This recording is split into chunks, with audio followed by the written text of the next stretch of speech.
My wife left me, stranded, at the airport. I flew first class to Paris with his business partner. I stood there, my grip tightening on the handle of the vintage suitcase, watching Anya's sleek private jet ascend into the crisp morning air, leaving me behind. My name is Ethan Vance, and this was supposed to be our long-awaited escape, a romantic weekend she'd promised since last autumn. I'd meticulously planned every detail, packed my favorite linen shirt, even splurged on a first edition of her favorite poet to surprise her. But there she was, surrounded by her entourage of impeccably dressed colleagues, all radiating an air of effortless power. "Business calls, darling," she'd said, offering a dismissive wave, that practiced smile that always made me feel like an afterthought in her meticulously curated life. "Duty calls." I could have protested, could have demanded an explanation right there in the departure lounge. But I didn't. I'm not one to plead. Her words echoed in my mind as I turned away from the spectacle and made my way to the airline's concierge desk. The attendant barely raised an eyebrow when I inquired about the next available flight to Nice. I had the means, the resolve, and a sudden surge of determination that I didn't need Anya's approval to embrace my own journey. Within the hour, I found myself settled into a luxurious seat, a glass of chilled white wine in hand, as the plane prepared for takeoff. I wasn't pursuing her. I was forging my own path.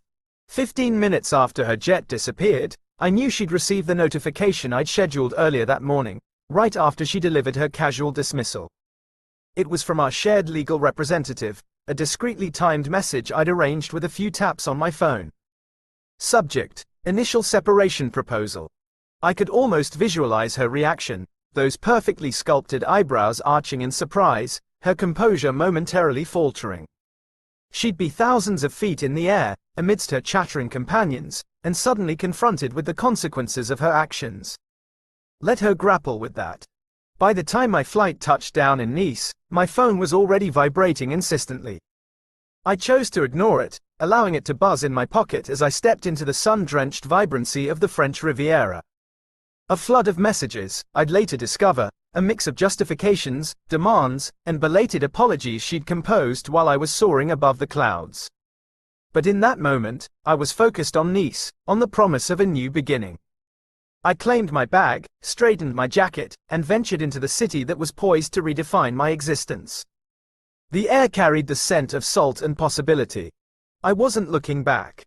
Anya could keep her jet and her superficial gestures. I had a ticket to something authentic, and I wasn't seeking her permission to claim it. This was my escape now, and I was embracing it fully. I settled into my first-class seat, the gentle hum of the engines resonating through me as we ascended over the Mediterranean. My name is Ethan Vance, and for the first time in what felt like an eternity, I wasn't flying to accommodate Anya's schedule or to fulfill the role of her decorative husband at some high-profile event. This flight was my choice, my declaration of independence, and it felt exhilarating. The flight attendant presented me with a flute of champagne, and I observed the delicate bubbles rise and burst, each one mirroring the fading illusions of the life I'd built with Anya. We'd started as partners, equals, or so I believed, collaborating on the launch of her innovative design firm from late-night brainstorming sessions in our cramped studio apartment. It was our shared vision. But somewhere along the way, it transformed into her solo endeavor. I became the accessory she carried to industry galas, the silent supporter who smiled for the cameras while she captivated the world. "Ethan, you're so wonderfully supportive," she'd often say, as if it were a reward. I'd nod, play the part, let her bask in the spotlight. But now, gazing out at the endless expanse of the sea, I recognized the truth. I'd been diminished, reduced to a prop in her meticulously staged production. The champagne tasted sharp, almost bitter, yet I drank it anyway.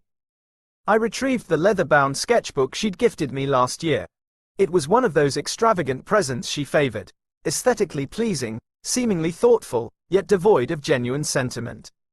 She hadn't even bothered to inscribe a personal message. Typical. I opened the pristine pages, their emptiness mirroring the void I'd felt for too long. My pen hovered for a moment, then I pressed it to the paper and wrote the first words that resonated with my own voice. Ethan's niece, not hers. It wasn't eloquent, but it was mine, and that held significance. I leaned back, allowing the words to sink in. Nice wasn't merely a destination now. It was a proclamation. I wouldn't trail behind her any longer, wouldn't wait for her to bestow a fragment of attention. This journey was about rediscovering my own identity, independent of Anya Blake's shadow. The plane gently swayed, and I began to plan. I'd arrive in a few hours, check into a boutique hotel, nothing like the ostentatious establishments she'd select, and simply wander. No rigid itinerary, no press interviews, no one dictating my every move. I'd explore the winding streets, indulge in whatever culinary delights appealed to me, perhaps even take out my neglected sketchbook and capture some impressions for myself, not for her social media feed. The prospect brought a genuine smile to my face, not the practiced smile I'd worn for years. I glanced at the sketchbook again, tracing the words with my finger. Ethan's nice. It sounded like liberation. I didn't know what I'd encounter there. Perhaps a cozy cafe with strong coffee, maybe a tranquil corner for reflection, or even someone who'd perceive me, not just her reflection. The thought of being alone for an extended period briefly flickered through my mind, but I dismissed it. This wasn't about finding a replacement. It was about reclaiming my own essence. The flight attendant returned, offering a warm towel, and I accepted it, wiping my hands as if I could erase the past decade of playing a supporting role. Outside, the sky transformed into a canvas of vibrant hues, the sun gracefully descending below the horizon. I didn't check my phone. I wasn't eager to see her messages just yet. Let her contemplate where I'd vanished to. For once, I wasn't the one waiting. I closed the sketchbook, tucked it back into my bag, and finished the champagne. The plane leveled out, steady and assured, carrying me toward a city I'd always admired but never truly experienced on my own terms. I didn't need her jet, her elaborate plans, or her approval. I had a window seat and a blank page. Nice was awaiting, and I was ready to embrace it, not as Anya's partner, but as Ethan, simply Ethan, the man who'd finally stopped silencing himself. I disembarked from the plane at Nice Côte d'Azur Airport, my legs slightly stiff from the journey, but my spirit buzzing with a sense of possibility I hadn't felt in years. My name is Ethan Vance, and I was in Nice not because Anya had arranged a photo shoot or a client meeting, but because I had chosen it. The airport was a whirlwind of activity, French and English mingling in the air, and I navigated through it with the newfound awareness of someone awakening from a prolonged dream. I retrieved my luggage from the carousel, slung it over my shoulder, and headed for the exit, eager to immerse myself in the city.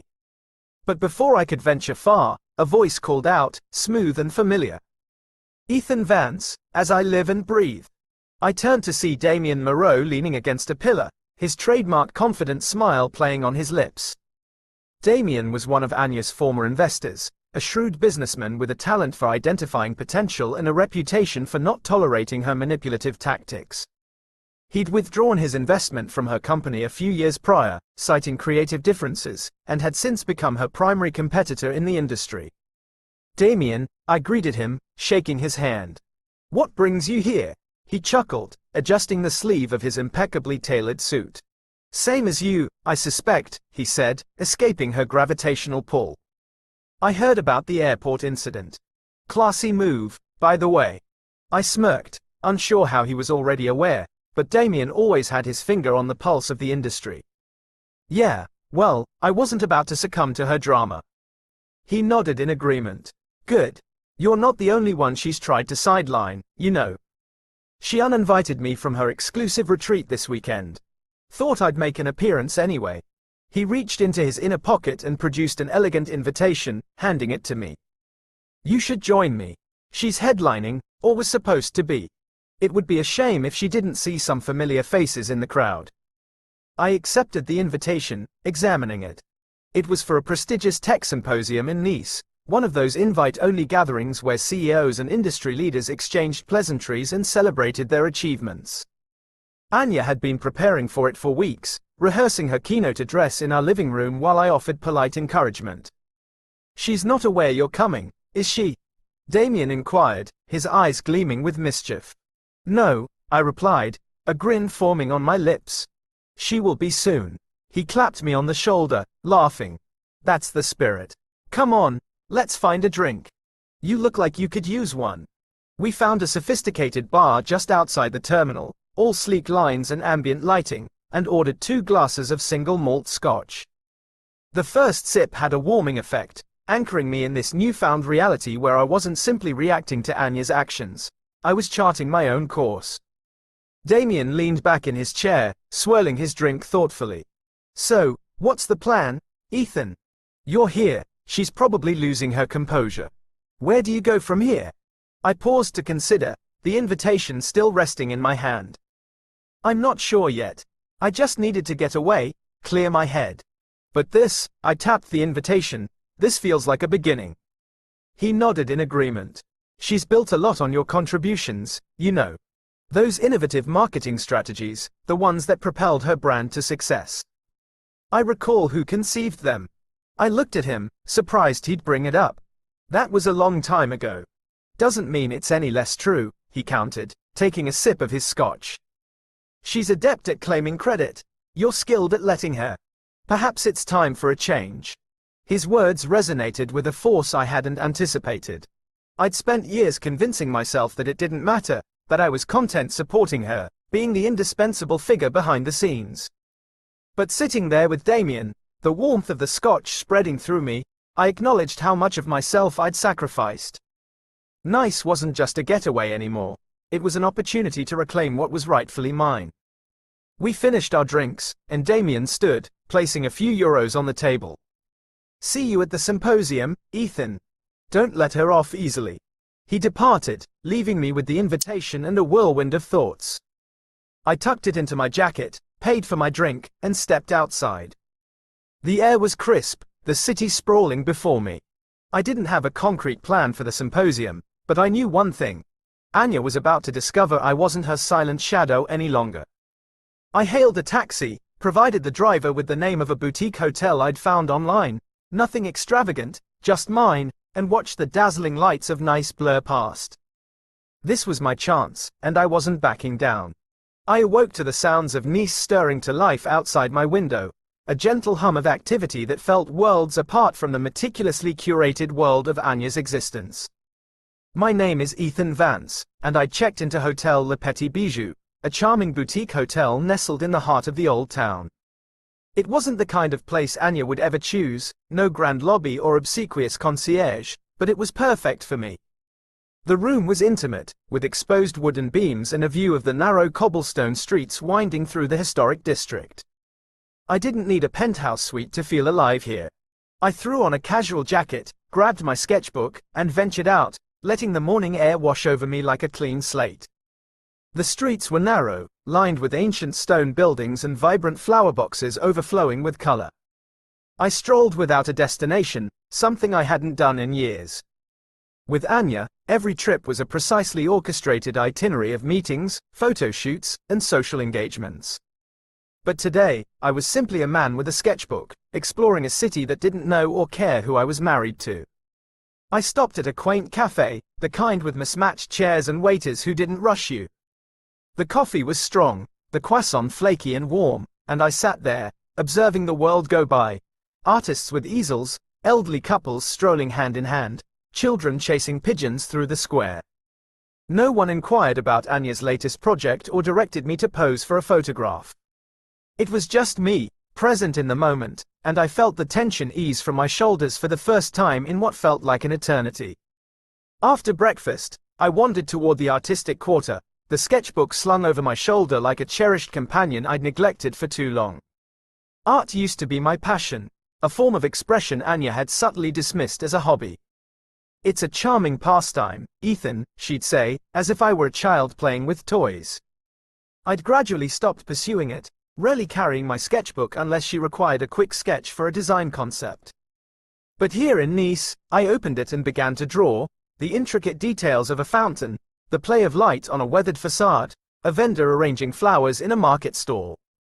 The world appeared different through the act of creation, more vivid, as if I could capture its essence instead of letting it slip through my fingers. A few locals noticed me sketching, an older gentleman with a beret and a woman with a silk scarf tied with artistic flair. "You're an artist?" the man inquired, his French accent thick but warm. "Just for myself," I replied, lowering the sketchbook. "This city is inspiring. He smiled, radiating pride, and they engaged me in conversation about my techniques, the subjects that captivated me. Not once did they mention Anya or her brand. It was as if I'd stepped out of her shadow and into my own identity. That evening, I followed a handwritten sign I'd spotted pinned to a bulletin board in a bookstore, Art Nouveau exhibition. The venue was a small gallery tucked away in the winding streets, illuminated by strings of fairy lights, the air filled with the murmur of conversations and the aroma of incense. I wandered through, sipping a glass of local wine, admiring the eclectic collection of paintings and sculptures. Then I met Elodie Laurent. She was standing beside her installation, a mesmerizing arrangement of glass and light that shifted and changed with the viewer's perspective.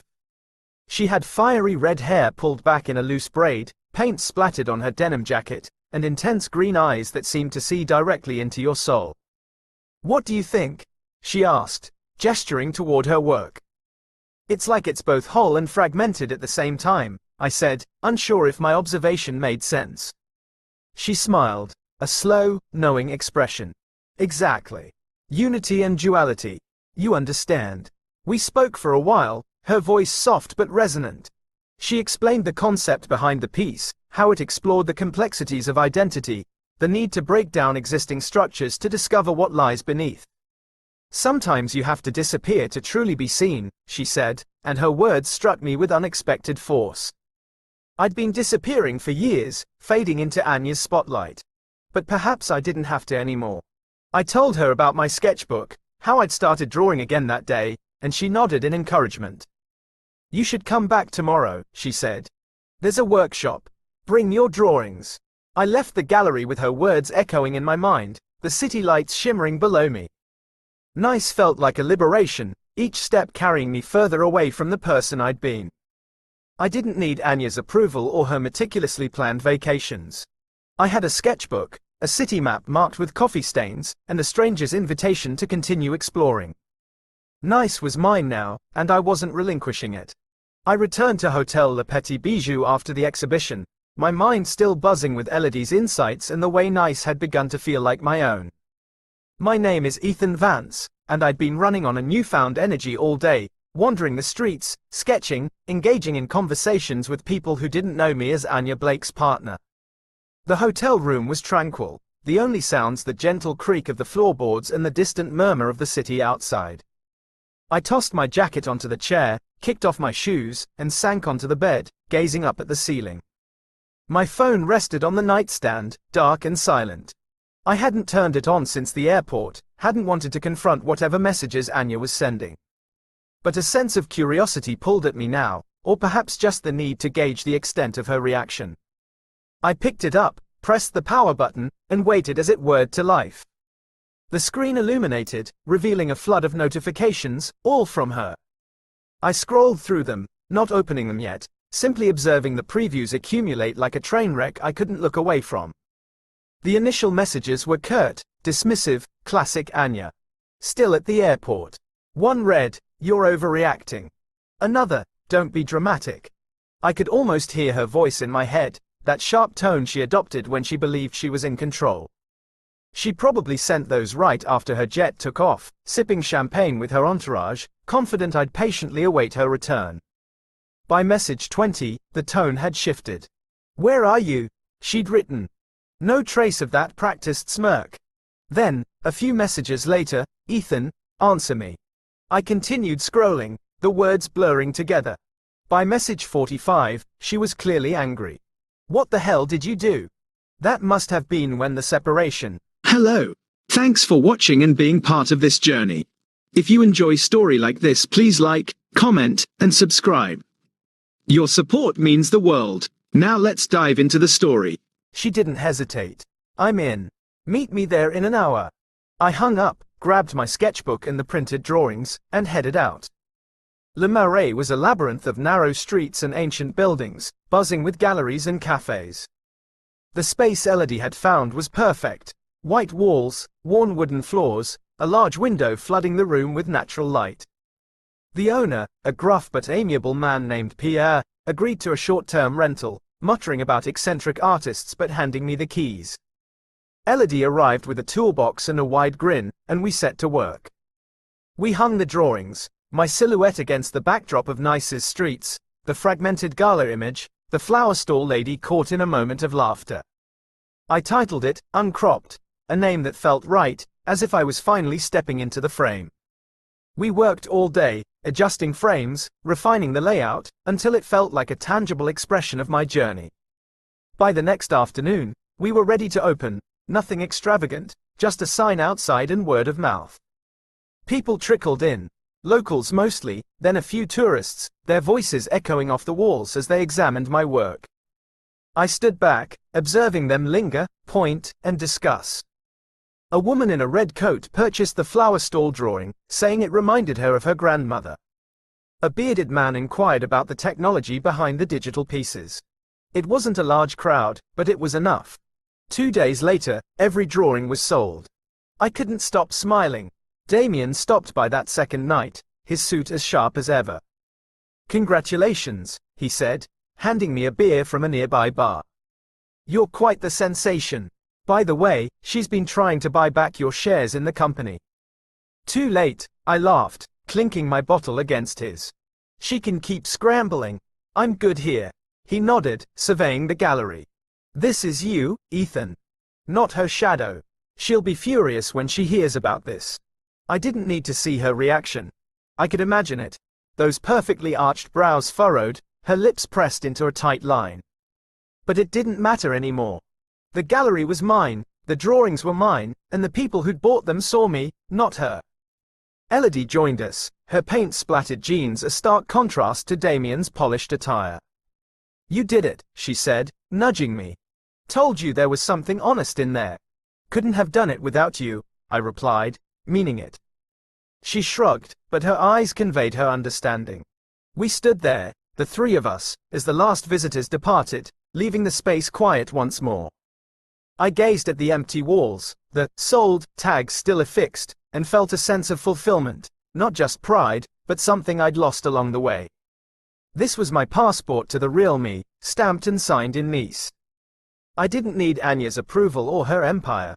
I had this, and it was enough.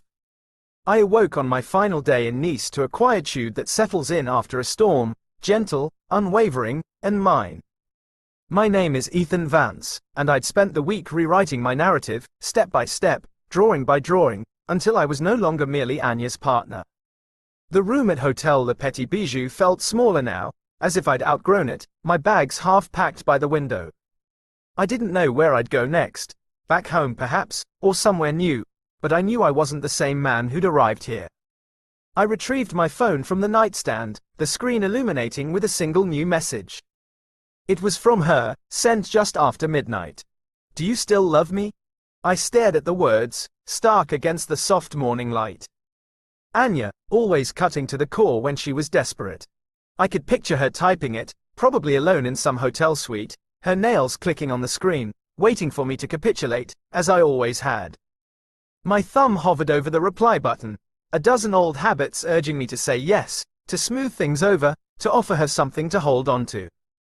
But I didn't. I pressed delete, the message vanishing as if it had never existed, and set the phone down. No response, no punctuation, just peace. I didn't owe her an answer anymore. I rose, donned a sweater, and ventured out, the city beckoning me for one last time. The streets of the old town were awakening, bakers delivering trays of pastries, children laughing on their way to school, and I walked without haste, absorbing it all. Nice had given me more than I'd anticipated. A rediscovered passion, a sold-out gallery, a spine I'd forgotten I possessed. I ended up at a bookstore cafe near the promenade, a cozy place with mismatched chairs and overflowing shelves. I ordered a coffee, grabbed a blank journal from the rack, no leather, nothing fancy, and settled by the window, the sea shimmering outside. The pen felt good in my hand, steady, as if it belonged there. I opened to the first page and wrote, "Ethan Vance, artist." No longer Anya's partner. No longer adrift. Just flying. The words flowed easily, no hesitation, no second guessing. It wasn't a grand story, just a beginning, but it was mine. I sipped the coffee, its bitterness grounding me, and watched the people pass by. Tourists with maps, locals with bags of bread, and I didn't feel invisible anymore. I reflected on the week. Damien's grin at the symposium, Elodie's quiet encouragement at the workshop, the gallery walls stripped bare from sold drawings. They'd seen me, not her shadow, and that was enough to carry me forward. My phone buzzed once, twice, but I ignored it. Let her send whatever she wanted. Apologies, threats, more questions. It didn't matter. I'd said everything I needed to by walking away, by building something here. The cafe filled with the murmur of voices, and I continued to write, sketching out ideas for future projects, places I wanted to explore through my art. The pages filled quickly, each one a step further from the man who'd stood at that airport, suitcase in hand, watching her jet take off. I didn't hate her, I realized, finishing my coffee. I didn't even miss her. She was simply a chapter ending, and this journal, this city, this me, was the first page of something new. I paid the bill, tucked the journal under my arm, and stepped outside. The air was crisp, the sea steady beside me. I walked along the promenade, my boots tapping the pavement, and felt the weight of her final message lift completely.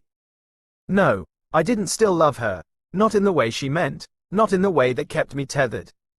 I loved this instead. The freedom, the quiet, the man I was becoming.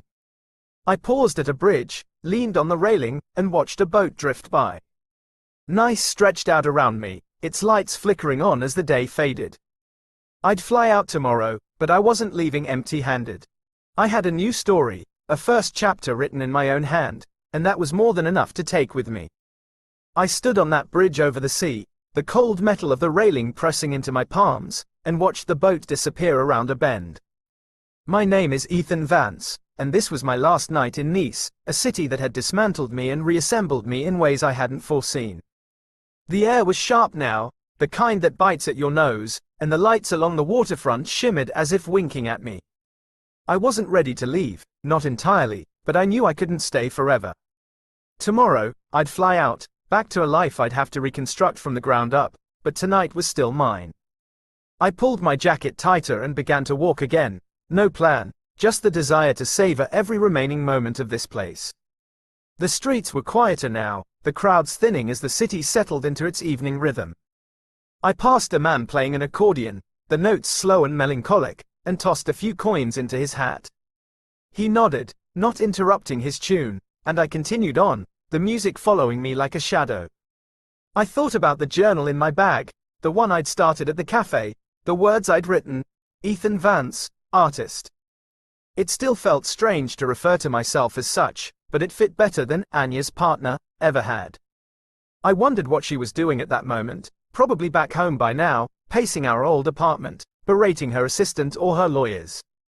That last text of hers, "Do you still love me?" kept resurfacing in my mind, but not because I wanted to respond. It was more like a ghost, a whisper from a life I'd left behind.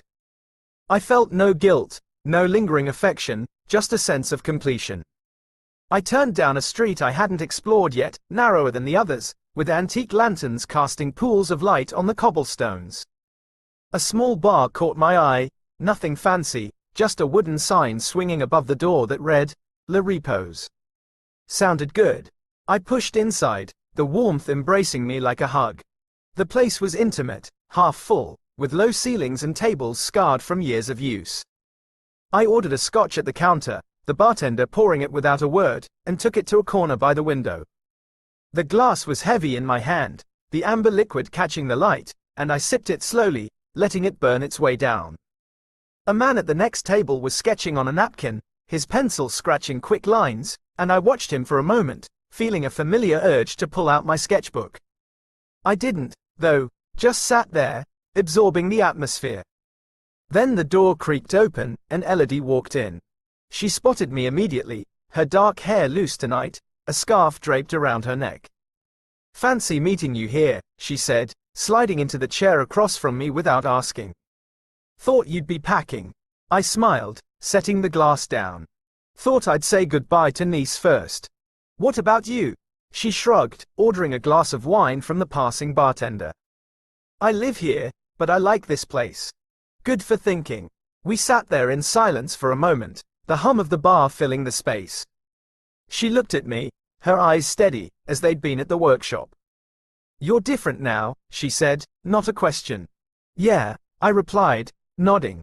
I feel it too. She sipped her wine, then leaned forward. That exhibition, uncropped, it wasn't just drawings, was it? It was you figuring out who you are.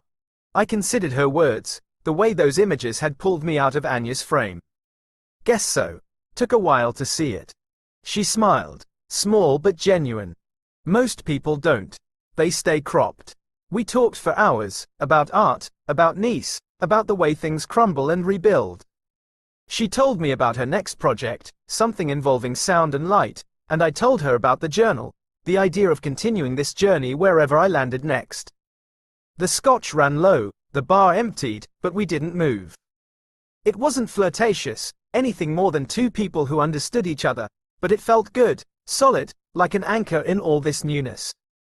When the bartender called last rounds, we stepped outside, the cold snapping me awake. You'll be back, she said, pulling her scarf tighter. Nice doesn't let go that easily. Maybe, I replied, grinning. Or maybe I'll take it with me. She laughed, waved, and disappeared down the street. I walked back to the hotel alone, the city quiet now, my breath fogging in the air.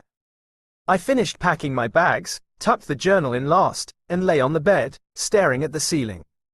Tomorrow, I'd leave, but tonight, I was still here, Ethan, flying.